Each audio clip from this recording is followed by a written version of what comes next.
விஜய் என்னைக்கு வந்தாரோ, அன்னையிலருந்து சினிமா இல்ல, அரசியலே சினிமா மாரி பயங்கரமா இன்ட்ரஸ்டிங்கா போயிட்டுருக்குது. இப்பதான் ஓப்பனிங் சீன வந்து ரிவீல் பண்ணியிருக்கிறாப்ல. டைட்டில் கார்ட்ல போட்டு, "முதலமைச்சர் விஜய்" அப்படின்னு போட்டிருக்கிறாரு. ஏன்னா, நேத்து வந்து செம்ம அட்டகாசமான நாளு. ஒரு பக்கம் தாவரைக்கானர் உதயநிதி கண்டிச்சு, இன்னொரு பக்கம் திமுகவினர் விஜயை கண்டிச்சு, பட்டாசா இருந்துச்சு. எதுக்கு மக்கள டிஸ்டர்ப் பண்ணாங்கன்னு சத்தியமா எனக்கு புரியல. ம். உங்கள வந்து அரெஸ்ட் பண்ண வந்திருக்காங்க. 8 மணிக்கு வந்தாய்ங்க. எனக்கு ஆய்வு வருது அப்படின்னு சொல்லிட்டு ஒரு 9, 10 மணி வரும். பாலிமர்காரன் தான் அந்த இடத்துல பழி வாங்குனது பாலிமர்காரன் தான். வேற எவனும் கிடையாது. இல்ல அவன் டேய் நீ யாரு போக்காங்க இருக்கு. ஒரு டைம் பாத்தீங்கன்னா தாவைக்காவும் போட்டு அடிக்கிறவ, திடீர்னு பார்த்தா இந்த பக்கம் சீமானையும் போட்ட சாத்துற. ஒரு பக்கம் பார்த்தீங்கன்னா ஏடிஎம்கேவும் போட்டு போட்டு. இப்ப அவர் வந்து காலைக்கடன் ஒரு வாட்டி சொன்னாங்க, தலைவன் எடுத்து 10 நிமிஷம் விட மாட்டீங்களா, காலைக்கடன் போட்டு போட்டு அந்த பிளாஷ் நியூஸ் போட்டு போட்டு இல்ல, இல்ல. உதயநிதியை காலைக்கடன் இல்ல, இல்ல. செல்ல விடாமல் இல்ல. தடுக்கும் போலீஸ்னு போட்டு. இல்ல. நீங்க சொல்றதெல்லாம் கரெக்ட். இதுக்கு முன்னாடி பேக்ல ஏதோ ஒரு பிரச்சனை நடந்திருக்கு. மத்த எந்த நியூஸ்லயுமே அந்த காளிக்கடன் இஷ்யூ வரவே இல்ல. வரவே இல்ல. பாலிமர் மட்டும் போட்டான். ம். பாலிமர்ல மட்டும் சொல்லிட்டான்.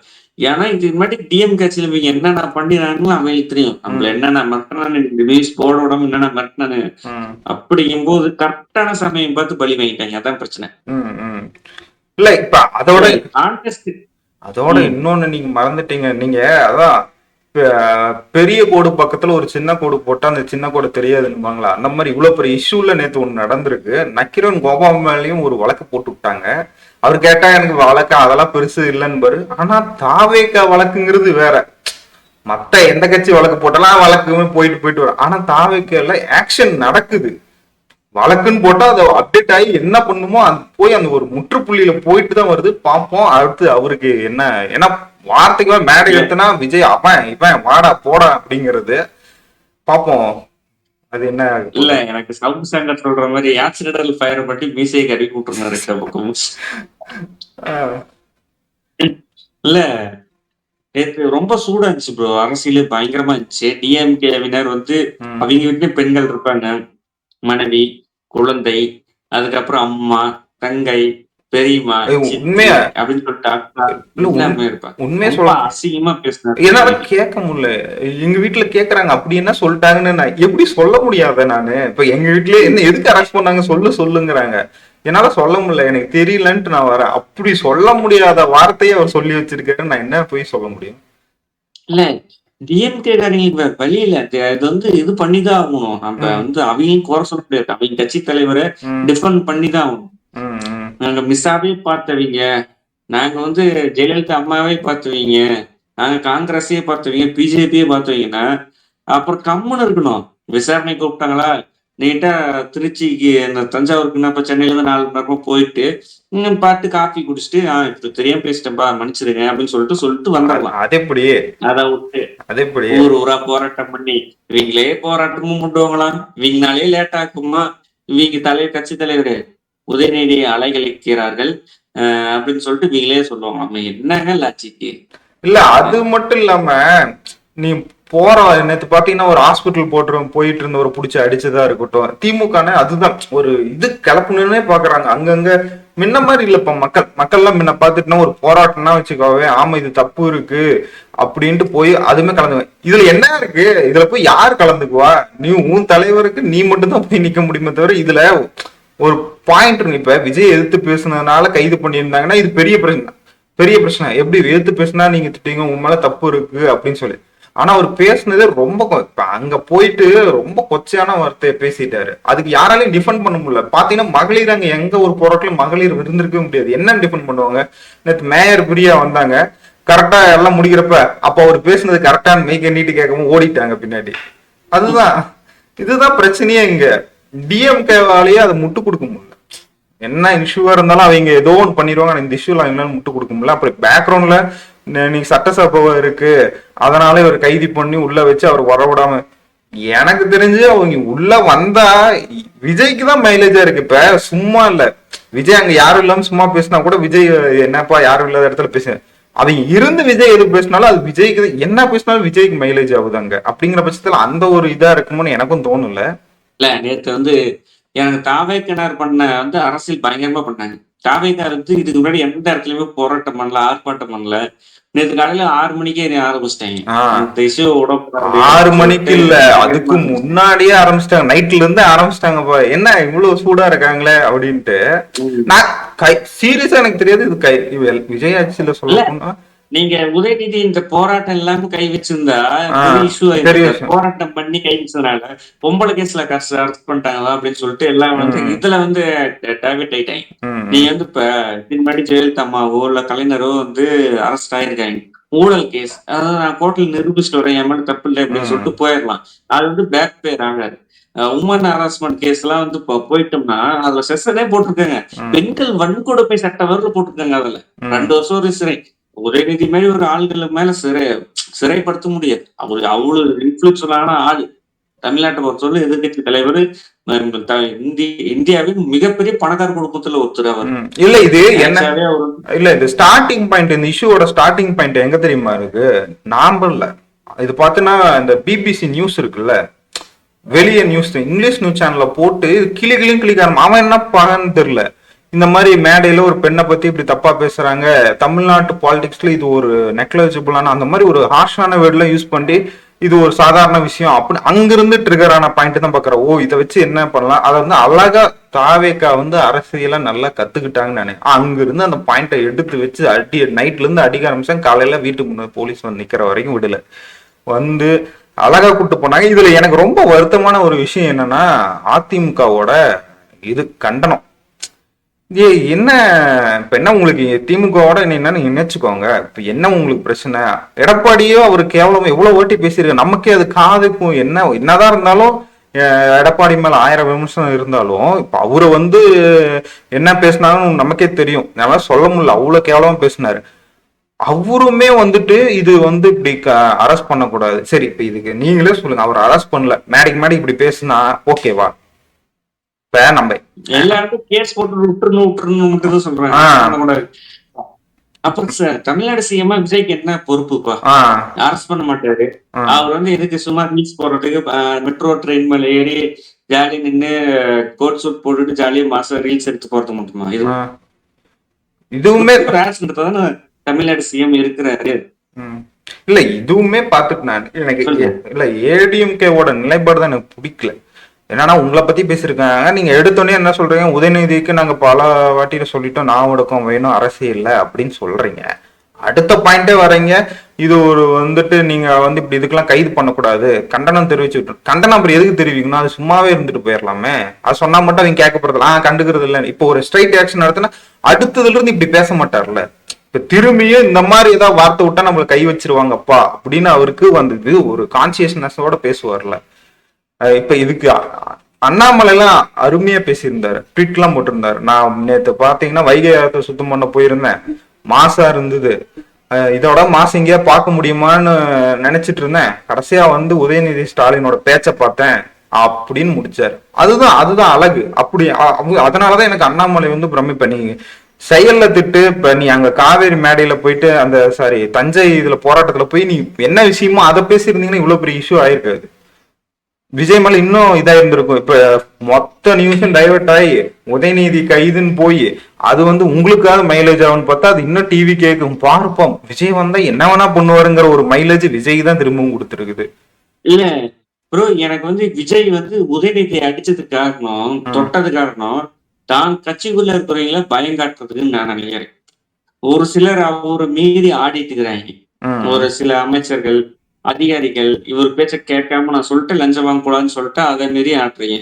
அவர் வந்துட்டு சொல்றாரு, மறைமுகமா சொல்றாரு, என்னால் உதயநிதியே தொட முடியும், நீங்களா எனக்கு ஏமாத்துறோம், என் மூஞ்ச பார்த்து எல்லாரும் ஓட்டு போட்டிருக்காங்க, உங்களை பார்த்து இல்ல அப்படின்னு சொல்லிட்டு ஸ்டேட்மெண்ட் கொடுக்குறாரு.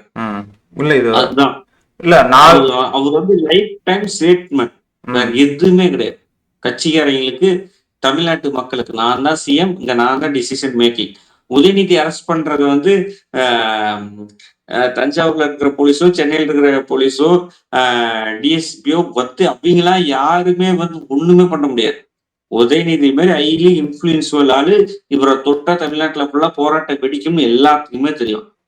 விஜயோட வாய்ஸ் இல்லாம இங்க வந்து யாரும் தொட்டிருக்க மாட்டாங்க. வாய்ப்பே இல்ல. விஜய் வந்து சொல்லாம, தளபதி சொல்லாம இந்த இது இது இதுமே இது ஒரு போல்ட்னஸ் வேணும்ல. இப்ப உதயநிதியை அரெஸ்ட் பண்ண மாதிரி எவ்வளவு பெரிய பின்விளைவுகள் வரும்னு யோசிச்சு அது கரெக்ட். அதுவும் சொல்றேன்ல, டிவிக்கு வந்து அரசியல் நல்லா கத்துக்கிட்டாங்க. நீ சொல்ற மாதிரி ஒரு நியூஸ் இது கூட வந்து 4 அமைச்சரவை மாத்த போறாங்கன்னு சொல்லியிருக்காங்க. இந்த மாதிரி சொல்ற இது கேட்காம இது பரவாயில்ல. இப்ப அடிக்கடி அமைச்சரவை மாறிட்டே இருந்ததுன்னா அவங்க லஞ்சம் வாங்க மாட்டாங்க, பயந்துப்பாங்க. ஐயோ அடுத்து நம்மள மாத்திருவாங்களோன்ட்டு. கிடைக்கிற சலுகைகள், அதாவது இப்ப புதுசா தானே இருக்காங்க, கிடைக்கிற சலுகைகள் எல்லாம் போயிடும். நாளைக்கு ஒருவேளை அமைச்சரவையில் இல்லைன்னா கைது பண்ணலாம். எம்எல்ஏ நார்மல் அமைச்சரவையா இருந்தா கைது பண்ண முடியாதுன்னு எனக்கு நம்ம நினைக்கிறேன். செந்தில் பாலாஜி அவரு கூட நீங்க அமைச்சரவை மாற்றம் சொன்னா எனக்கு அதுல 4 அமைச்சர்கள் பேர் வந்துச்சு. சரத்தை மாத்திடுவாங்க, அந்த ஜெகதீஸ்வரியை மாத்திடுவாங்க. எனக்கு என்ன அது பார்த்திபனை மாத்த மாட்டாங்களான்னு தோணுது. ஓகே, ஏன்னா ஒரு விஜயோட ரொம்ப நாளாக டிராவல் பண்றவர் அந்த காலத்துல இருந்து. இப்ப நீங்க சேலத்துல பாத்தீங்கன்னா பார்த்திபன் போட்டோ இல்லாம ஒரு கட் அவுட் இருக்காரு. இல்ல பார்த்தா தெரியும். இல்ல அதுதான் விஜய் வந்து இப்ப ஸ்ட்ராங்கான லீடரா காட்டணும்னா என்னதான் என் பக்கத்துல இருக்கவனா இருந்தாலும் தப்பு பண்ணா மாத்திடுவேன் அப்படிங்கிற ஒரு. இல்ல பார்த்திபன் கீழே குண்டர்கள் நிறைய பேர் இருக்கிறாங்க ப்ரோ. குண்டர்கள்ங்கிற வார்த்தை கரெக்டா இருக்கும். அவரு கையா வச்சா, விஜய் கையை வச்சா கூட இவ்வளவு பேர் வருவாங்கன்னு தெரியல. பார்த்திபன் கையா வச்சா அத்தனை பேர் வந்து ரவுடிசம் பண்றதுக்கு ஆள் இருக்கு இங்க. அப்படிங்கும் போது அந்த விஜய் வந்து பார்த்திபனை பகைச்சுக்குவாராங்கிறது எனக்கு தெரியல. பார்த்திபன் பகைச்சுக்குவார நீங்க பாரு, ஒண்ணு புரிஞ்சுக்கோ. டிவி கேல இருக்கவங்க யாருமே பாத்தீங்கன்னா விஜய பகைச்சு, விஜய் என்ன சொன்னாலும் கேட்பாங்க. நீ என்னதான் பார்த்திபன்லாம் நீ அப்படின்னு அவர் விசுவாசி கட்சி. நீ நினைக்கிற மாதிரி இல்லை. இது ஒன்றும் டிஎம்கே கட்சி கிடையாது. நீ என்னை விட்டு தூக்கிட்டுனா போய் நான் ஏடிஎம்கேல சேர்ந்துருவேன், ஏடிஎம்கேல தூக்குனா டிஎம்கே அப்படி கிடையாது. விஜய் சொன்னா சரி, அது கரெக்டா இருக்கும். அந்த மாதிரி ஆளுங்க தான். நீ என்னதான் இப்ப அவர் வந்து இப்ப அரசியல் இருக்கனால நீ சொல்ற குண்டர்கள் இப்பயுமே பாத்துட்டுனா நீ அவருக்கு அதிகச்சா போவாங்க வருவாங்களே தவிர யாருக்காக்குன்னா அது விஜய்க்காக மட்டும்தான். என்னைக்காவது ஒரு நாள் விஜய் விஜய் போற ரீல்ஸோட அண்ணன் பார்த்திபன் போற ரீல்ஸ் தான் போகுது அதிகமா இருக்கு. இல்ல அது பிரச்சனை இல்லையே. இப்ப எல்லாருமே லைம் லைட்ல இருக்கணும்ல. லைம் லைட்ல இருக்கணும். ஒரு பிரச்சனையாச்சும் சால்வ் பண்ணணும்ல. எந்த பிரச்சனையுமே சால்வ் பண்ணாம உட்காந்துட்டு அது வேலைக்காக. ஒரு எடப்பாடி ஒரு ஸ்டேஜர்ல கொண்டு வந்து விட்டுருக்கிறாரு. சேலத்தை வந்து ஒரு லெவல்ல கொண்டு வந்து விட்டுருக்கிறாரு. அடுத்து யார் வந்து சேலத்துக்கு இன்னும் கொஞ்சம் பெரிய லெவல் ஆக்க முடியும்? பார்த்திபன் அமைச்சரான்றாரு 3 மாசமா. ஏதாவது ஒரு டெவலப்மெண்ட் இருந்திருக்கா? இல்ல அவருக்கு இப்பதான் சொல்றேனே, அவருக்கு வந்து போக்குவரத்து துறை தான் கொடுத்துருக்காரு. அவருக்கு அது புதுசு, ரொம்ப புதுசு. அவருக்கு என்ன பண்றதுன்னு நம்ம பார்த்த வாழ்வோங்கிறது ஒரு பஸ்ஸுங்கிற கம்பெனியா அவருக்கு தெரியாமலாம் பேசினாரு. அந்த மாதிரி இருக்கையில பார்ப்போம், பொறுத்து இருந்தா பார்ப்போம். ஒருவேளை அமைச்சரவை மாத்துறாங்களான்னு பார்ப்போம். இன்னும் நிறைய விஷயம் இருக்கு. நாம 3 மாசம் சொல்லிட்டு இருக்கு. 3 மாசம் தானேன்ட்டு பார்க்கலாம். அதுங்காட்டியுமே இப்ப டைம் தானே கேட்கறாங்க, கொடுப்போமே. ஒன்னும் எடப்பாடி வந்த வண்டியுமே எதுவுமே செய்யலையா? கடைசி 2 வருஷம் தானே எல்லாம் மெயின்டெனன்ஸ் ஆக ஆரம்பிச்சது. அவரோட ஆட்சியை ஸ்டேபிள் பண்றதுக்கே அவருக்கு 2 வருஷம் ஆயிடுச்சுல்ல. சரி, ஓகே, அது விடுங்க. நாம் தமிழர்னு ஒரு குரூப் இருக்கு. அவனுக்கு வேற என்ன அந்த இடுமோனம் கார்த்தி, சாட்டை துறைமுருகன் 2 பேரும் பட்டினமாக்க மிஸ் மோர் தென் பவர்ஃபுல் நீலாங்கரையான் ட்விட்டர்ல வேற எனக்கு வேற காண்டாவது பார்த்தேன். டேய், உதயநிதியே தூக்கி உள்ள வச்சிட்டாங்க, நீங்களே ஏமாத்திர ட்வீட் போட்டுட்டு இருக்கிறீங்கிற மாதிரி எனக்கு இருந்துச்சு. ப்ரோ அவங்க இப்ப அந்த கட்சியிலே எனக்கு தெரிஞ்சு 3 பேர் தான் ப்ரோ இருக்காங்க. ஒன்னு சாட்டை துறைமுருகன், இடுமோகன் கார்த்தி, இவங்க 3 பேர் தான் இருக்காங்க எனக்கு தெரிஞ்சு. அவரு இப்ப எனக்கு இது நாம் தமிழருக்கே கொடுக்குற ஸ்டேட்மெண்ட்னு தான் நினைக்கிறேன். உதயநிதியை கைது பண்ணு தம்பி, அடுத்தது நீங்க தான் ரெடியாரு, அந்த மாதிரிதான் இருந்தது. ஆனா அது கைது அவங்களுக்கு ஒன்றும் புதுசா இருக்காது. வழக்கம் போல இவங்க கைது பண்ணா எப்படியும் என்ன பண்ணாலும் பேச்சு உரிமை அந்த இதெல்லாம் வெளியே வந்துருவாங்க. நான் வெயிட் பண்றாருன்னு நினைக்கிறேன். நாம் தமிழருக்கு ரெடியா இருக்கு. எனக்கு தெரிஞ்சு எல்லாருக்குமே விஜய் நம்ம என்னமோ நினைச்சிட்டு இருக்கோம். அது எனக்கு ஒரு ஸ்டேட்மெண்ட் தான் ஞாபகம் வருது. இட்ஸ் பிரசாந்த் வந்து சொல்லியிருந்தாரு. அவர் ஆபீசர்கிட்ட பேசியிருந்தாராம், உள்ள இருக்க பெரிய ஆபீசர்கிட்ட. ஏங்க இந்த மனுஷனை நீங்க வந்து பார்த்துட்டு இருக்கீங்க, அரசியலுக்கு வர்றதுக்காக தான் இவ்வளவு நாள் சினிமாவில் நடிச்சிட்டு இருந்தாரு, இந்த ஆள் இப்போதான் ஒரிஜினல் அரசியல்வாதியாவே இருக்காரு அப்படின்னு சொல்லியிருந்தாங்க. எனக்கு தெரிஞ்சு விஜயோட அரசியல் ரொம்ப டிஃப்ரெண்டா இருக்கு. அதனால எனக்கு வெயிட் பண்றேன். இப்ப உதயநிதி எடுத்தோடனே கை வைக்கல, எங்கேயாவது மாட்டுவாரன்னு சொல்லி கரெக்டா மாட்டினாரு. இந்த இதுல இப்ப இவங்கெல்லாம் வரமாட்டாங்க, டிஎம்கே காரன் மட்டும்தான். இப்ப மக்கள் வந்து மக்களே டிஎம்கேவும் சேர்த்தக்கூடாது ஒரு பாயிண்ட்ல. நீங்க அதை புரிஞ்சுக்கணும். ஆமாமா, மக்களும் டிஎம்கேவும் ஒரு பாயிண்ட்ல சேர்த்துற மாதிரி ஒரு பாயிண்ட்ல இப்ப அந்த இடம் தான் பாத்தீங்கன்னா காவேரி இஷ்யூ எவ்வளவு பெரிய தண்ணி இஷ்யூ எவ்வளவு பெருசா ஆக்குனாங்க. இப்ப இதே இதுல டிஎம்கே இருந்தாலும் சேம் பிரச்சனையா இருக்கு, அவங்க விட மாட்டா சொல்லியிருப்பாங்க ஒன்றும். இப்ப என்ன ஆயிடுச்சு, இந்த இடத்துல மக்களையும் இவங்களும் இணைக்கிற பாயிண்ட் பாத்தீங்கன்னா தண்ணி தான். அதை வந்து டிஎம்கே வந்து எடுத்தாங்க, முடிவு எல்லாம் பயங்கரமா பண்ணாங்க. கடைசியா குட்டையை உழப்புற மாதிரி வந்துட்டு உதயநிதி கொஞ்சம் வாய் விட்டதையும் அது அப்படியே டைவர்ட் ஆகி இது பொம்பளை கேஸுங்கிற மாதிரி மாத்தி விட்டு எல்லாம் போராட்டம் பண்ணதே எல்லாம் மறந்துட்டானுங்க. தண்ணியும் வந்துருச்சு அந்த பக்கம், நீங்க போராட்டம் பண்ணதே மறந்து போய் இப்ப இவங்க உதயநிதி கைது, விஜய் வந்து உதயநிதி கைது பண்ணிட்டாருப்பா அப்படிங்கிற பிளாஷ் நியூஸ் தான் முடிஞ்சே போச்சு எல்லாம் மைலேஜ். நான் நம்ம வீடியோல எல்லா வீடியோலயுமே சொல்லுவேன், டிஎம்கேவும் மக்களுக்கு கிடையாது. மக்கள் இருக்கிற பொருட்கள் டிஎம்கே என்ன வேணாலும் பண்ணுவாங்க. மக்களும் டிஎம்கேவும் ஒண்ணு கிடையவே கிடையாது பாருங்க. ஆனா மக்களுங்கிற போர்வையில தான் எல்லாருமே பேசுவாங்க. மக்களுக்கு இது அஃபெக்ட் ஆகுது, மக்களுக்கு இந்த பிரச்சனை, மக்களுக்கு இது மக்களுக்கு இது மக்களுக்கு இதுன்னு மக்களுக்கு இல்ல, டிஎம்கே எக்கோசிஸ்டம். அது எப்பயுமே அதனாலதான் எல்லா இடத்துலயும் நான் பிரிச்சு பிரிச்சு பேசுறது காரணம் அது மட்டும்தான் முக்கிய காரணம். இன்னொன்னு ப்ரோ, உதயநிதி அரெஸ்ட் பண்ண முடியாது, கொண்டு போய் ஒரு நாள் வச்சு அமிச்சிட்டாங்க. அவர் வந்து ஒழுங்கா கோஆபரேட் பண்ணிருந்து டிஎம்கே சப்போர்டர்ஸ் எல்லாம் வழி விட்டுருந்தாவே அவர் 2 மணிக்கெல்லாம் வீட்டுக்கே வந்திருக்கலாம். அங்காவது ஒரு உங்க 10 மணிக்குன்னா ஒரு 1 மணிக்கு இங்க வந்திருக்கலாம். ஒரு 6 மணி நேரம் விசாரிச்சுட்டு ஒரு 3 மணிக்கே 4 மணிக்கே திருச்சி வந்து பிளைட் பிடிச்சி சென்னை வந்துருக்கலாம். அதுக்கெல்லாம் அவங்களே காரணம். இப்ப வந்து விஜயால என்னால ஒண்ணும் பண்ண முடியாது, விஜய் வந்து கால் தூசிட்டி சமம் அப்படிங்கிற மாதிரி ஜாலியா பேசலாம், நல்லா இருக்கும். என்ன இருந்தாலும் ஒரு பீதி அடிச்சு விஜய் நினைச்சுதான் ரிமாண்ட் பண்ணி இருந்திருக்கலாம். விஜய் நினைச்சுதான் இல்லப்பா தஞ்சாவூர் இல்ல பாளையங்கோட்டை போனோம், பாளையங்கோட்டை இல்லப்பா நீங்க வந்து திருநெல்வேலி போனோம், திருநெல்வேலி இல்லப்பா தூத்துக்குடி போனோம், தூத்துக்குடி இல்லப்பா தேனி போனோம், தேனி இல்லப்பா மதுரை போனோம், மதுரை இல்லப்பா கோயம்புத்தூர் போனோம் அப்படின்னு சொல்லிட்டு அலைய வச்சிருக்கலாம். 3 நாள் அலைய வச்சிருந்திருக்கலாம். அதெல்லாம் எங்களுக்கு தெரியாம இல்ல, தெரிஞ்சும் கீழே உழுது மீசல மண் ஓட்டாத மாதிரி தப்பிச்சு வந்துட்டீங்க. அது வேணா ஒத்துக்கலாம், அப்படி வேணா அப்செட் பண்ணிட்டு நீ மூவ் ஆனலாம். இல்ல நீ வீடியோ ஆரம்பிக்கிறதுக்கு முன்னாடியும் சொன்ன இட்ஸ் ட்ரைலர், என்ன ஒரு வாட்டி இதே மாதிரி ஏதாவது நடந்தால் அப்படின்னு விட்டுருக்காருன்னு நான் பாக்குறேன்.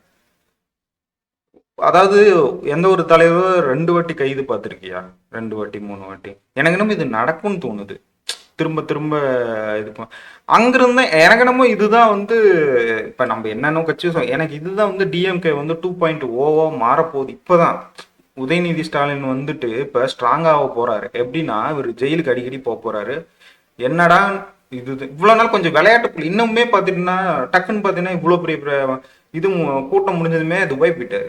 ஒரு அரசியல் ஈர்ப்பு இல்லாம இதெல்லாம் ஏன்டா வரோம் இப்ப எழுதி கொடுத்து பேசிட்டு போகணும் அந்த மாதிரிதான் இருந்தது. நீ போராட்டத்திலேயே பார்த்தீங்கன்னா எழுதி கொடுத்துதான் பேசினாரு. அவங்களாம் வந்துட்டு திடீர்னு விஜய சொல்லிட்டு இருப்பாங்க, ஆனா அவரே எழுதி கொடுத்துதான் பேசிட்டு இருக்காரு. எனக்கு இது உதயநிதி மோர் ஸ்ட்ராங்கர் ஆகும்னு நினைக்கிறேன். அவரு அரசியல் பண்றதுக்கு டைம் பாஸ் அரசியல் பண்ணிட்டு இருக்கிறாரு. இப்ப அவரோட பர்சனல் இஷ்யூ, இப்ப இவங்களோட பர்சனல் இஷ்யூ பேசுறாங்க, உடனே அவரோட பர்சனல் இஷ்யூ துபாயில ஒரு மேட்டர் இருக்குது, எதுக்கு பால்டாயில் குடிச்சா இவங்க கள்ளிச்சா இருக்கு. அது ஒரு பார்க்கவே நல்லா இல்ல. விஜய் என்ன பண்றாரு, ஏதோ ஒரு ஒழுங்கா பண்ணலையா, ரீல்ஸ் போடுறாங்களா அதை விமர்சிங்க, காவேரி தண்ணி வரலையா அதுக்கு விமர்சிங்க, அதை விட்டுட்டு அந்த மேட்டர் இந்த மேட்டர்னு ஓவரா பேசிச்சு. மறுபடியும் அதை வந்து எப்படின்னா டிஎம்கே எக்கோசிஸ்டம்ல இருந்து பேசிட்டு மக்களுங்கிற பொறுவில இந்த கருத்து புகுத்து பாக்குறாங்க. விஷந்தன்மையா இருக்கிறது ரொம்ப ரொம்ப கேவலமா இருக்கு. அந்த அந்த பாயிண்ட் ஆஃப் வியூ ஏன் பண்றாங்கன்னு சுத்தமா புரியவே மாட்டேங்குது. டிஎம்கே பாயிண்ட் ஆஃப் வியூல இருந்து பேசிடணும். அதை விட்டு மக்கள் மக்கள் மக்கள் மக்கள் மக்கள்னு மக்களை வந்து நான் பார்த்தேன். இப்ப நீங்க உதயநிதி கை நம்ம டிவி கேக்கு ஓட்டும் போடல, டிவி கேக்கு ஓட்டு போட்டீங்களா என்ன? ஆமா, நான் டிவி கேக்கு ஓட்டு போடல. ஆனாலும் நான் உதயநிதியை நான் டிஎம்கேக்கு தான் ஓட்டு போட்டேன்.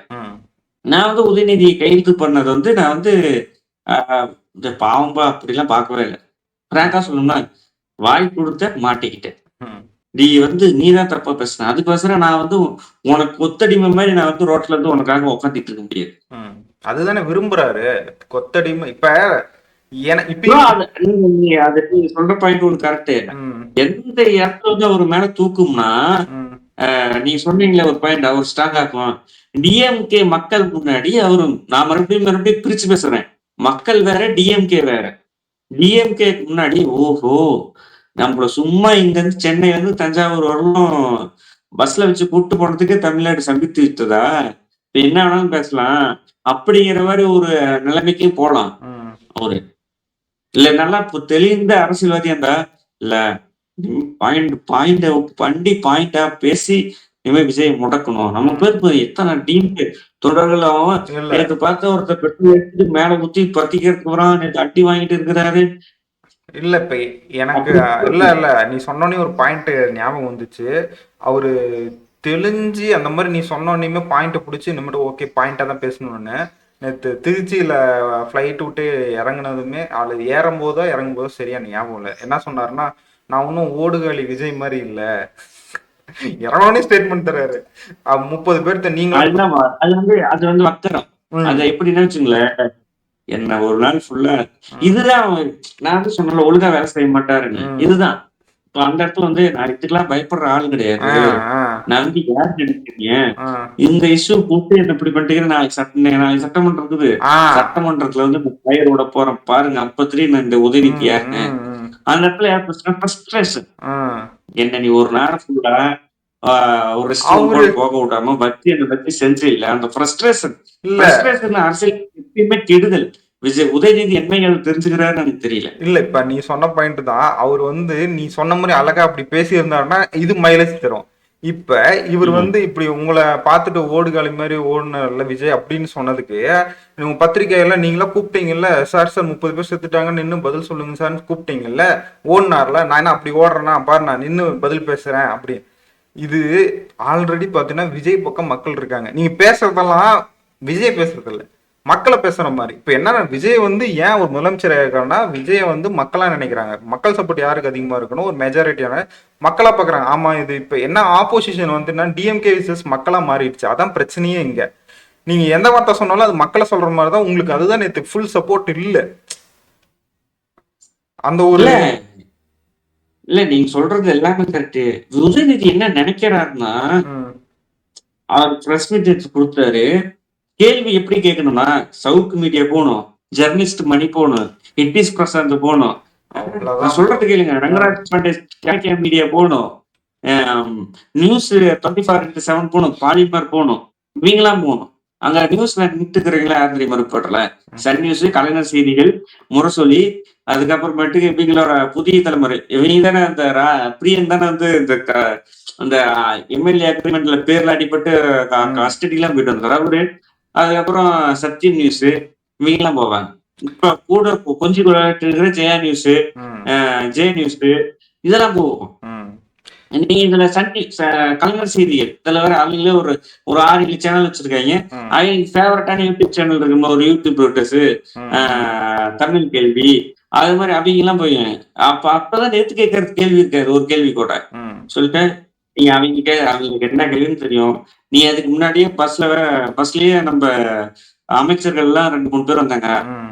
முதலே இதான் கேள்வி, அண்ணன் இதுதான் பதில் சொல்லுவாரு, நீ முன்னாடியே கொடுத்திருப்ப. இத இப்ப இருந்தே பேசிட்டு இருக்கிறது வந்து நீ வந்து இதுக்கு ஃபயர் விட்டுட்டு இருந்தீங்கன்னா கடைசியில நீ முதலமைச்சர் ஆக முடியாது. நான் பிராங்கா சொல்றேன். இல்ல அது ஆக முடியாதுங்களோட இப்ப என்ன ஆயிடுச்சுன்னா ஒரு அரசியலே ஒரு ஒரு எப்படி சொல்றது ஒரு ஏசி, அதாவது பஸ்ல வந்துட்டு ஏசி இல்லாத பஸ்ல போறாரு அப்படின்ட்டு அது ஒரு இது. சே, கைது பண்ணிட்டு ஏசி இல்லாத பஸ் வேன்ல கூட்டு போயிட்டாங்களாம் உதயநிதியா.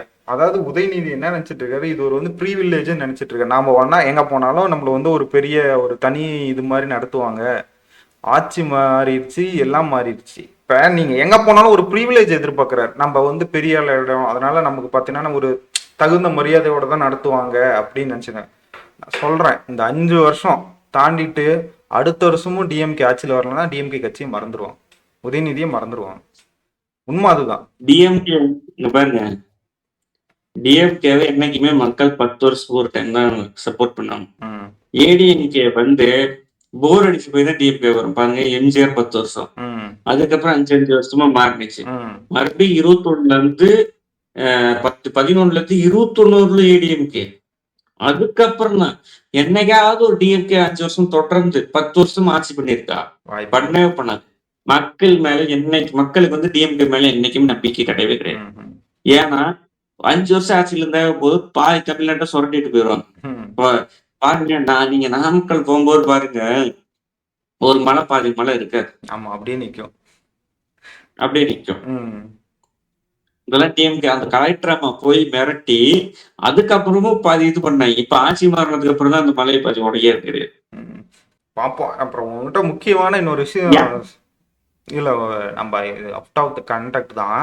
லஞ்சம் ஒளிஞ்சிருக்கா அப்படின்னு சொல்லிட்டு நம்ம பேசணும் ஒளியில நீங்க பார்க்கல, மேடையில பெருசா விஜய்னு சொல்லிட்டு போயிட்டுங்க நாமளே விமர்சனம் வச்சோம். அடுத்தப்புறம் இல்லைங்க கொஞ்சம் லைட்டா குறைஞ்சிருக்காட்டு அப்படின்னு நினைச்சேன். என்னோட பர்சனல் எக்ஸ்பீரியன்ஸு, நான் அது எங்க என்ன ஆஃபீஸ்ன்னு சொல்ல மாட்டேன். போனேன் இதுக்கு ஒரு ஆட்சிக்கு முன்னாடி மாறத்துக்கு முன்னாடி போனேன். அங்கே போகும்போது என்கிட்ட டிமாண்ட் பண்ணாங்க 5000 வேணும்னு டிமாண்ட் பண்ணாங்க. எனக்கு வேற வழியே இல்லை, அந்த இடத்துல நான் கொடுக்குற மாதிரி ஆச்சு. நான் 5000னா 5000 கேட்கல, அவங்க அமௌண்ட் சொல்லல, மேலே கேட்டாங்க. நான் என்னோட 5000 தான் முடியும் அப்படின்னு சொல்லி, இல்லைங்க நான் இப்படி இருக்கேன் அப்படி இருக்கேன்னு சொல்லி பேசி முடிச்சுட்டு வந்துட்டேன். Same office. நான் இந்த வாட்டி இந்த ஆட்சி மாறினதுக்கப்புறம் போகிறேன். ஆஃபீஸில் போயிட்டு நான் எப்பயும் முடிச்சுட்டு நம்ம அது கேட்கணும். அதாவது இப்போ லஞ்சம் கொடுத்தே பழகிட்டாங்க அப்படிங்கிற பட்சத்தில் இருந்தாலும் எனக்கு வேலை சார் என்ன பண்ணணும் அப்படின்னு கேட்டேன். அவர் அதெல்லாம் ஒன்றும் இல்லைங்க, ஏன் நீங்கள் என்ன டிமாண்ட் பண்ணாங்க என்கிட்ட, இவ்வளோ கொடுத்தாதான் மாறிடலாம் அப்படி இப்படி. அதெல்லாம் ஒன்றும் இல்லைங்க, அதெல்லாம் தேவையில்லைங்க. எனக்கு எனக்கு நிஜமாவே ஷாக்கு. என்ன நான் எங்கே இருக்கேன், இது எனக்கு பர்சனலாக நடக்கலைன்னா இது நான் யோசிச்சிருக்க மாட்டேன் என்ன அப்படின்ட்டு. என்ன இந்த ஆளு வாயிலிருந்து இப்படி ஒரு வார்த்தையா அப்படின்னு எனக்கு நிஜமாவே இது மாறி இருக்கா அப்படின்னு சொல்லிட்டு, அதுக்கப்புறம் எங்க பக்கமா ஒரு தெரிஞ்சவங்க டெத்து இறந்துருந்தாரு. அதுல உட்காந்துட்டு ஒரு ப்ரொஃபஸர், அது ஸ்கூல் டீச்சர், அவர் எனக்கு தெரிஞ்சவர், ரொம்ப உட்காந்து பேசிட்டு இருக்கும்போது, இது பரவாயில்ல இந்த ஆட்சி, இப்ப நிறைய இடத்துல லஞ்சம்லாம் ஒளிஞ்சிருக்கு, எப்படி சொல்றீங்க அப்படின்னு கேட்டா. இல்ல இப்ப நிறைய வாங்குறது இல்ல, ஒரு இப்ப ஸ்கூல் டீச்சர்னா ஒரு நாலா பக்கமும் இன்ஃபர்மேஷன் இருக்கும். அந்த ஈகோ சிஸ்டம் பார்த்தா அங்க எங்க போயிட்டு வரதுன்னா வாங்குறது இல்ல, முன்ன மாதிரி இல்ல. அதோட எனக்கு இன்னொன்னு என்ன சொன்னாருன்னா, பெண் பாதுகாப்பு ரொம்ப அதிகமா இருக்கு, பரவாயில்ல முன்ன மாதிரி இல்ல. இப்போ முன்ன வந்து ரொம்ப குறைபா இருந்தது, ஏன் இப்ப வந்து பாத்தீங்கன்னா பெண்களுக்கு அவ்வளோக்கா இல்லை. அதாவது ஒரு முன்னெல்லாம் பார்த்தீங்கன்னா நிறைய பாலியல் இதெல்லாம் வந்துகிட்டே இருக்கும், போய் கேட்க முடியும். ஆனா இப்ப அதுல ரொம்ப ஃபுல் ப்ரொடக்டிவா இருக்கு. எனக்கு நானும் அதுக்கப்புறம் யோசிச்சு பார்த்தேங்க. நாம ஆமால நம்ம அப்ப பேசணும், அதுக்கப்புறம் இதை பத்தி நம்ம பேசவே இல்லை, அதுக்கப்புறம் ரொம்ப கம்மியா இருக்குல்ல அப்படின்னு. டிஎம்கே இருக்கும்போது ரொம்ப அராஜகமா இருந்தது. அதாவது ரவுடிங் ரொம்ப எடுத்ததெல்லாம் ரவுடியா இருந்தது. கொஞ்சம் யாருக்கும் போலீஸ்க்கு பயப்படல, கலெக்டருக்கு பயப்படல, எம்எல்ஏக்கு பயப்படல, பிரசிடென்ட்க்கு பயப்படல. ஆனா இப்ப அந்த மாதிரி எதுவும் இல்ல, இப்பெல்லாம் ரவுடிஸே காணோம் அப்படின்னாங்க. எனக்கு நம்ம இந்த இப்ப எனக்கு இப்பதான் ஓ இதெல்லாம் இல்லைல்ல, நம்ம பாரு பாலியல் இதை பத்தி நம்ம எத்தனை குற்றம் வந்துகிட்டே இருக்கும், ஆனா இப்போ வர்றது இல்லைல்ல, நம்ம அதை யோசிக்கவே இல்லை பாரு.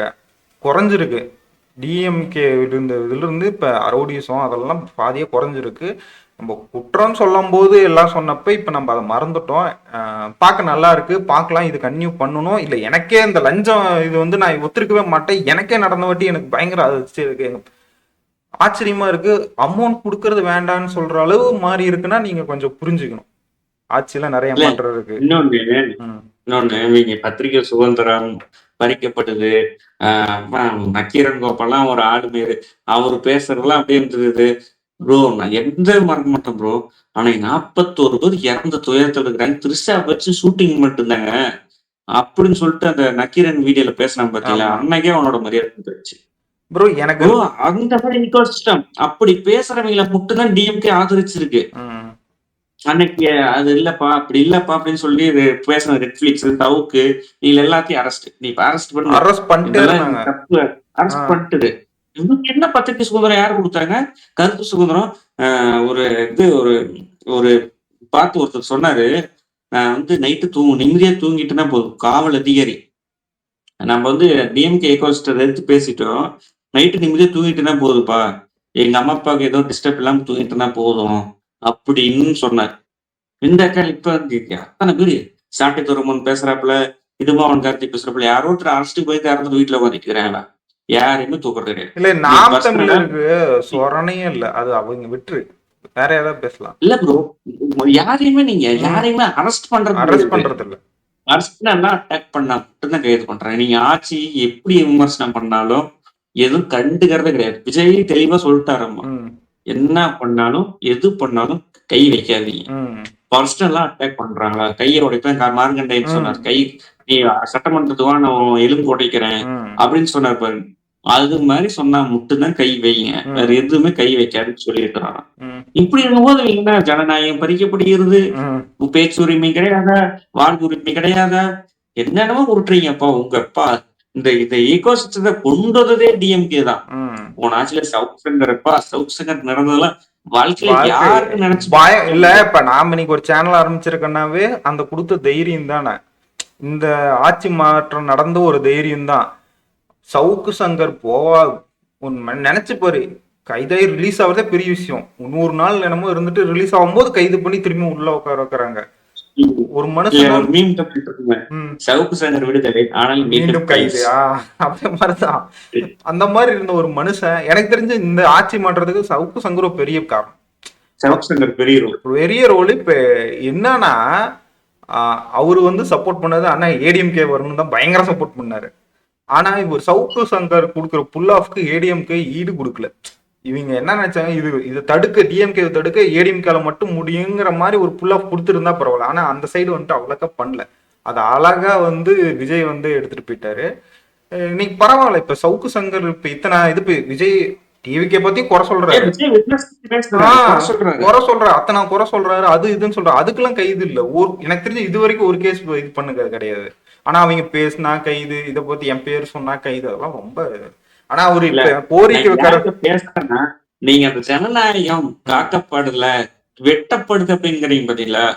தயவு செய்து சொல்றேன், உங்க ஆட்சியில அப்பதான் நிம்மதியா தூங்கி அடுத்த நாள் காலையில 6 மணிக்கு எந்திரிச்சிட்டானா நிம்மதியான வாழ்க்கை அப்படின்னு நினைச்சிட்டு இருந்தேன் ஏகப்பட்ட பேர். இல்ல அது கூட இல்ல. இப்ப இவங்க காயத்ரி ஜெயராம்லாம் ட்விட்டர்ல போட்டுருந்தாங்க, அது என்ன அர்த்தம்னே புரியல, அதுக்கு போய் எதுக்கு கேஸ் போட்டுட்டு இருக்கீங்க அப்படின்னு. அதை நேற்று உதயநிதி அவர் பேசினதுக்கு உடனே கீழே கமெண்ட்ல டிவிக்காரன் சும்மா இருப்பானா அப்படி அவர் சொன்ன பாணியிலே அவர் சொன்ன வார்த்தையா அக்காவுக்கு அப்படின்னு போட்டு அதை போட்டு பிராக்கெட்ல காவேரின்னு போட்டு விட்டான். உடனே அது கீழே உன்னை முதல்ல புடிச்சு உள்ள போடணுண்டா அக்கா என்ன கீழே கமெண்ட், ஏன்னா இன்னும் இப்பதான் அர்த்தமே தெரியலன்னீங்க, உடனே வந்து இப்படி பொங்குறீங்க. இந்த மாதிரி போய் போலி என்ன நீங்க பெரிய நடுத்தரம் அது இதுன்னு சொல்றீங்க. ஆனா ஒரு விமர்சிச்சுன்னா பெண் மேல விமர்சிச்சுன்னா நீங்க கருத்தே பதிவு போடாம போயிருந்துருக்கலாம். இப்ப அசிங்கம் யாருக்கு இல்ல? நேத்து பாத்தீங்களா திருக்குறள் ஒண்ணு ஃபேமஸ் ஆச்சு. அது என்ன அர்த்தங்கிறது என்ன அது? அதெல்லாம் திருக்குறளுக்கு எக்ஸ்பிளனேஷன் பண்ணோம்னா வச்சுங்களேன், அது பர்சனலா போகும். அந்த விஷயம் ஆல்ரெடி கார் ரேஸ் எல்லாம் நடத்திருக்கிறாப்புல 43 கோடி கவர்மெண்ட் காசு எடுத்து. அதெல்லாம் இல்ல எனக்கு அது நமக்கு உதயநிதிக்கு ஏகப்பட்ட வித்தியாசம் இருக்குது இல்ல. இல்ல அது கூட இருக்கட்டும். இது அந்த 43 கோடிங்கிற அளவை விட இதுக்கு அம்மா உணவகத்தை வந்து புதுப்பிச்சார்ல, கவுண்ட் அதிகமாக இருக்கும். 1.5 கோடி, அதாவது 92 லட்சமா என்னமோ மினிமம், அதிகபட்சம் அவ்வளவுதானா. அப்ப வர வர 60 லட்சம் பேர் தான் சாப்பிட்டுருக்காங்களாம். இந்த இதுல புதுப்பிச்சதுக்கு அப்புறம் 1,70,00,000 பேர் சாப்பிட்டுருக்காங்களா அந்த கவுண்ட். அப்போ அதுக்கு எவ்வளவு செலவாயிருக்குன்னா வெறும் 12 கோடி புதுப்பிச்சதுக்கு. இல்ல அம்மா உணவுல எனக்கு இன்னொரு சஜஷன், நீங்க நான்வெஜ் போடுங்கப்பா. நான்வெஜ் அதான் சொல்லு. நான் வெஜிடேரியன், நான் பியூர் நான்வெஜிடேரியன். வெஜிடேரியன் பியூரா ஹேட் பண்றேன். அதனால நான்வெஜ் போட்டீங்கன்னா நான் அம்மா உணவுல சாப்பிட்டு என்னோட இன்ஸ்டாகிராம் பேஜ்ல வந்து நான் ரிவ்யூ போடுறேன். இல்ல நீங்க என்னைக்கு பண்றீங்கன்னு சொல்லுங்க. இல்ல அது நீ சொல்றது கரெக்டு தான். அது வந்து பசி ரொம்ப பசியா இருக்கவங்களுக்கு முடியாதவங்களுக்கு இது பண்ற இடம் அது. அதுல நம்ம நான்வெஜ் அம்புமணி சொல்ற மாதிரி தான் ப்ரோ. நம்ம அம்புமணி ராமதாஸ் சொல்றோம், 25 ரூபாய்க்கு பிரியாணி போடுங்க, யாரும் வந்து சாப்பிடாம போயிடுவாங்களா? மீல்ஸ் 50 ரூபாய்க்கு போடுங்க. அது என்ன பிரச்சனைன்னா பல்க் ஆர்டர்ஸ் கொடுக்க கூடாது. என்ன பண்றாங்க, அங்க வாங்கிட்டு 1 ரூபா இட்லி வாங்கிட்டு போய் வெளியே 10 ரூபான்னு விற்கிறது, அதெல்லாம் இருக்கு. அந்த பல்க் ஆர்டர்ஸ் தவிர்க்கணும். பார்சல் கடை கொடுக்கவே கூடாது. வந்து சாப்பிட்றீங்க வந்து சாப்பிட்டு போட்டோம். அந்த மாதிரி நீ சொல்ற ஐடியா அதுதான். அவரும் சொன்னார் 25 ரூபாய் பிரியாணி கொடுக்கலாம், தப்பு இல்லை. ஏன்னா 12 கோடிக்கு இன்னும் 20 கோடி செலவா போதா? போனா போயிட்டு போகுது, எவ்வளவோ போகுது. சாப்பிடுறானுங்க. கார் ரேஸ் 43 கோடி காசு எடுத்து நீங்க காசு வைப்பீங்களா? இல்ல அதுக்கு 42 கோடிங்கிறது பாத்தீங்கன்னா நீ அந்த இதெல்லாம் கட்டினது மட்டும் தான் சொல்ற. அதுக்கப்புறம் அந்த ரோடு வந்து நார்மல் கார் போக முடியாதுன்னா அந்த ரோட்டை வேற எடுத்துட்டு திரும்பி புது ரோடு போட்டாங்க. அந்த கணக்கு நீங்களே சென்னை போயிருப்பீங்க, நானும் சென்னை போயிருக்கேன். ஓமாந்தூர் ஹாஸ்பிட்டலுக்கு பக்கத்துலயே ரேஸ் நடந்துச்சு. ஹாஸ்பிட்டல் ரோடு அது. பக்கத்துலயே அங்க வந்து ராஜீவ்காந்தி ஹாஸ்பிட்டல் இருக்கு. எல்லாமே கவர்மெண்ட் ஹாஸ்பிட்டல் சுத்தி சுத்தி நடந்துச்சு அந்த டோர்னமெண்ட். அதுவும் அதெல்லாம் சொல்லணும். நல்லா அந்த அந்த கடுப்புல தான் இப்ப மாறி இருக்கு. அந்த கடுப்பு அக்செப்ட் பண்ணிக்க மாட்டாங்க. அக்செப்ட் பண்ண அது வந்து ப்ரோ, அதாவது டிஎம்கே காரங்க இத போய் சொல்றதுக்கு ஆள் இல்ல. சொன்னா அதை நம்ம அக்செப்ட் பண்ணிக்க மாட்டாங்க. என்ன பண்றது, அப்படி ஊதிட்டே போயிடலாம். மாப்பிள்ளை சார் 33 கோடி ரூபாய்க்கு வாட்ச் கட்டுறாரு ஒரு வாட்ச். 33 கோடி ரூபாய் காசு எங்க இருந்து வருதுன்னு கேட்டா அவங்களுக்கு தப்பு. மக்கள் இங்க 3 ரூபாய்க்கு கஷ்டப்பட்டுட்டு வரான். 33 கோடி ரூபாய்க்கு வாட்ச் கட்டினா யாராவது எதுவும் யோசிப்பாங்க, தப்பா நினைப்பாங்கன்னு ஒரு யோசனை கூட வரலைங்க பாத்தீங்களா? அதான் டிஎம்கே காரங்க. ப்ரோ இல்ல ப்ரோ, எனக்கு எப்பயுமே பாத்தீங்கன்னா ஒருத்தரோட ஃபேஸ் ரியாக்ஷன் வச்சு அட்லீஸ்ட் மினிமம் என்ன நான் நம்புறது ப்ரோ, ஒருத்தரோட மூஞ்ச வச்சு அவர் என்ன நினைக்கிறோம் ஒரு 25% தெரிஞ்சுப்பேன் அப்படின்னு நான் நினைக்கிறேன். அந்த மாதிரி நான் நினைப்பேன். அப்ப நேற்று ஒரு இதெல்லாம் பார்த்த உதயநிதி கைதப்பெல்லாம் பார்க்கும்போது மாப்பிள்ள சார் நீ சொல்ற மாதிரி அவரு மூஞ்சில ஒன்னும் டென்ஷன் ஆன மாதிரி தெரியல. இது ஒரு ஆப்பர்ச்சுனிட்டியா அதை நான் பார்த்தேன். எனக்கு என்ன உதயநிதிக்கு டென்ஷனா இருக்கு, அவரு வந்து டென்ஷனா இருக்காரு போறாமோ அப்படின்ட்டு நான் கேள்விப்பட்டதுதான். இவர் வந்து அவர் வந்து 1 லட்சம் கோடி அடிச்சா, இவர் வந்து மாப்பிள்ள சார் வந்து ஒரு 4 லட்சம் கோடி பக்கம் அடிச்சிட்டாரா. என்னோட கொஞ்சம் ஒரு 3 பங்கு அதிகமா போயிடுச்சு. அது இல்லாம கட்சிக்காரங்க எல்லாமே மாப்பிள்ள சாரை தான் பாக்குறது அதிகமா விரும்புறாங்க. இல்ல அதுதான் இப்ப எதுவுமே வந்துட்டு அவ்வளவு ஆயிடுச்சு அவ்வளவு ஆயிடுச்சுன்னு ஒரு நம்ம கிட்ட இது இல்லைனாலும் சொல்றேன். இப்ப குறைஞ்சபட்சம் டிஎம்கே காரன் இப்ப மைக் எடுத்துட்டு போய் டிஎம்கே காரன் போயிட்டு, தம்பி உதயநிதி டைம் எவ்வளவு காசு இருக்குன்னு சொல்லுங்க பாருங்க அப்படின்னா, அவங்க லட்சம் தெரியாது, குறைஞ்சபட்சம் 10,000 கோடி காசு இருக்கும் அப்படிம்பாங்க. பிராங்கா சொல்லுவாரு. இல்ல அதுதான் எனக்கு அந்த சீனை பார்க்கும்போது அவரு இதே அவர் கொஞ்சம் சந்தோஷமா இருந்த மாதிரி தோணுச்சு. எனக்கு என்னமோ டிஎம்கேவிலையும் பிளவு இருக்க போதும்னு தோணுது. இல்ல இல்ல எனக்கு இன்னொன்னு, ஊருக்கெல்லாம் தமிழ் தமிழ் தமிழ் நீங்க ஏன்ப்பா கேமரா உள்ள இருக்கு, மாப்பிள்ள சார் தமிழ்ல பேசுறாரு, பக்கத்துல வக்கீலு தமிழ் இங்கிலீஷ்ல இருக்கு, 2 பேரும் இங்கிலீஷ் போலீஸ் இங்கிலீஷ் பேச வைக்கிறீங்க. ஊருக்கு தமிழ் தமிழ் தமிழ்ன்ட்டு நீங்க உங்க குடும்பத்துல எல்லாம் சிபிஎஸ்சில படிச்சுட்டு நல்லா தெளிவா இங்கிலீஷ் பேசிட்டு இருக்கீங்களேப்பா. யார நம்புறது, எதுக்கு நம்புறது? காசு இருந்தா ப்ரோ இதெல்லாம் சத்தியமா எங்க போய் முடிக்க போறேன். நல்ல வேலை விஜய் வந்தாரு. அது வேணா சொல்லு, விஜய் வரலினா இந்நேரம் நம்ம இங்க ஒரு சேனல் ஆரம்பிச்சிருக்க மாட்டோம். என்ன நிறைய இதெல்லாம் நடந்துருக்கும் பார்க்கலாம். ஓகே, இது இந்த ஆட்சி நல்லா போயிட்டு இருக்கு. எனக்கு ரொம்ப சந்தோஷமா இருக்கு. நானே பேசிட்டு இப்ப நானே என்னையே 1 மாசத்துல மாத்தி பேச வச்சுட்டாங்க. லஞ்சம் ஒழிக்கல அப்படின்னு நம்மளே பேச வச்சு இப்போ லஞ்சம் ஒழிஞ்சிச்சியா நம்புங்கயாங்கிற மாதிரி நானே சொல்ற மாதிரி எல்லாம் இருக்கும்போது ரொம்ப சந்தோஷமா இருக்கு. பார்ப்போம். லஞ்சம் ஒழிச்சாவே ஒரு சில இதெல்லாம் ஓகே வரும். மக்கள் நார்மலா இருந்தாவே அவங்களுக்கு அடுத்த வச்சு இவங்களே வந்துருவாங்க. இல்ல எப்படின்னா வச்சுங்களேன், லஞ்சம் ஒழிச்சா எளிய மக்கள் ஈஸியா ஆக்சஸ் பண்ணுவாங்க. காசு வந்து லஞ்சம் கொடுத்து ஒரு வேலையை சீக்கிரமா பண்ண முடியும். காசு இல்லாதவன் அந்த வேலையை பண்ணவே முடியாது. அவன் போய் இப்போ அந்த வேலையை ஈஸியா பண்ணிக்குவான். அப்படிங்கும் போது லஞ்சத்துல இருந்து எல்லாமே ஆரம்பிக்குது. இன்னொன்னு, கவர்மெண்ட் வேலையை காசு கொடுத்து வரான் பாத்தீங்களா, அதுல இருந்தா இன்னும் லஞ்சம் ஆரம்பிக்க போகுது. அந்த ஈக்குவல் கட் பண்ணா அவன் லஞ்சம் வாங்குறத கட் பண்ணிடுவான். நான் ஒரு 10 லட்ச ரூபா 15 30 லட்ச ரூபா கொடுத்துட்டு வேலைக்கு வரேன். நீ கொடுக்குற மாசம் 40,000 வச்சு அதை நான் இன்வெஸ்ட் பண்ண 30 லட்சத்தை என்னால இருக்க முடியாது. அப்படின்னா நான் லஞ்சம் வாங்கித்தான் ஆகணும் அப்படின்னு சொல்லிட்டு அவன் அந்த ஈக்குவல் கட் பண்ணா லஞ்சத்தை கட் பண்ணலாம். அது ஒரு வாய்ப்பு இருக்கு.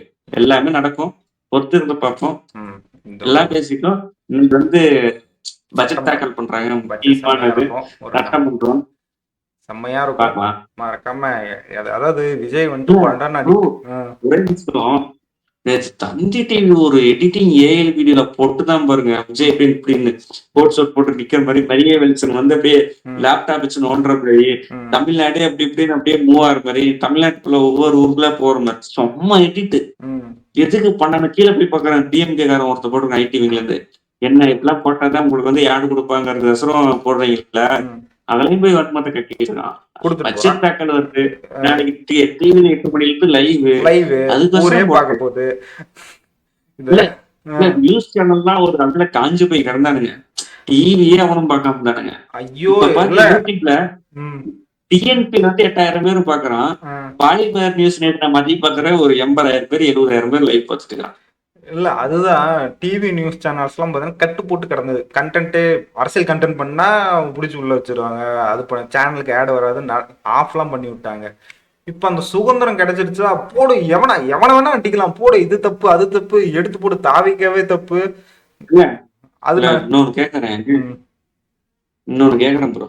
டிஎம்கே ஆட்சியில அந்த மாத்திரையை வச்சு உடைச்ச அமைச்சர் டிஎம்கே அமைச்சரா இருந்து டிஎம்கே ஆட்சியில இருந்திருந்தா இன்னைக்கு பண்ண நியூஸ் சேனல் அன்னைக்கு பண்ணி இருக்குமா? இன்னைக்கு அவர் எவ்வளவு ட்ரோல் பண்ணாங்க. அவ்வளவு சுதந்திரம் இன்னைக்கு நியூஸ் சேனலுக்கு இருக்குது ப்ரோ. டிஎம்கே அமைச்சர் பண்ணிட்டு அவங்க வந்து இன்னொன்னு நிதிஷ் பிரசன்ட் சொன்னார். ஒரு பெரிய அமைச்சரோட ஸ்கேம்பு ஒரு நியூஸ் இதுல ஆர்டிக்கல்ல வரதா இருந்துச்சான். எப்படியே மோப்பம் முடிச்சுட்டு இந்த ஆர்டிக்கல் வராம இருக்கிறதுக்கு எங்க மிரட்டி என்னென்ன பண்ண முடியுமோ அத்தனையும் பண்ணி அந்த ஆர்டிக்கல்ல இருந்தது அப்படியே மாற்றிதான் அந்த ஆர்டிக்கல் வந்துச்சான். அவ்வளவு பவர்ஃபுல்லான இருக்கிறவங்க ஏடிஎம்கே டிஎம்கே காரங்க. இல்ல டிவிக்கு இவ்வளவு ஃப்ரீயா இருக்குன்னு நீங்க கத்துக்கணும். கேட்டா ஜனநாயகம் பறிக்கப்பட்டது. இல்ல நீ அத இல்ல நீ அத வந்துட்டு டிஎம்கேவோட சப்போர்ட்டர்ஸ் ரிப்போர்ட்டர்ஸ் மட்டும்தான். அந்த இப்ப கூட நடந்துச்சு என்ன, இந்த ஜனநாயகம் படத்துல வந்துட்டு எம்எல்ஏ அடிக்க போனாரு, அது அவங்க ஃப்ரெண்ட்ஸ் அடிக்க போனது உடனே பத்திரிக்கை ஹாஸ்பிட்டல்லாம் போய் படுத்துட்டாங்க அவங்க. அது வேற ரகம். இப்ப அதுதான் சொல்றேன். அது வந்து அவங்க சப்போர்ட் அந்த நியூஸ் எடுப்பல. இப்ப நீ மக்கள்கிட்ட அந்த நியூஸ் நடந்ததுன்னு கேட்டுப்பாரு. இல்ல நீங்க எனக்கு சுத்தமா புரியல. நான் மறுபடியும் சொல்றேன். டிஎம்கே வேற, மக்கள் வேற. டிஎம்கேவும் மக்களையும் ஒண்ணு சேர்க்காதீங்க. அவங்க டிஎம்கே எக்கோசிஸ்டம் என்ன பண்றதுன்னா, நாம தான் மக்களுங்கிறத ப்ரொஜெக்ட் பண்ண பாக்குறாங்க. அது வேலைக்கு ஆகல. அது என்னைக்கு டிஎம்கே காரங்க அப்செட் பண்ண போறாங்களோ அன்னைக்கு வெற்றி பாதைக்கு மூவ் ஆன் ஆக போறாங்கன்னுங்கிறது. பத்திரிகைங்கிற பேர்ல எல்லாமே டிஎம்கேக்கு ஆதரவா பேசிக்கிட்டு டிஎம்கே காரங்க அப்படின்னு இருந்துகிட்டு மக்கள் போயிட்டு நியூஸ் சேனல்ல உட்காந்து டிஎம்கேக்கு ஆதரவா பேசுறது. இதுதான் தப்புங்கிறது. நான் ரொம்ப நாளா இதுதான் பேசிட்டு இருக்கேன். மக்கள் வேற, டிஎம்கே வேற, ரிப்போர்ட்டர்ஸ் வேற, அது மாதிரி இருக்கணும். சரி, ஓகே, புரிஞ்சுப்பாங்க. ஓகே, இதோட இந்த வீடியோ முடிச்சுப்போம். இன்னைக்கு வேற பட்ஜெட் தாக்கல் இருக்கு, அதையும் பார்த்துட்டு பேசுவோம். எல்லாத்துக்கும் நன்றி, வணக்கம்.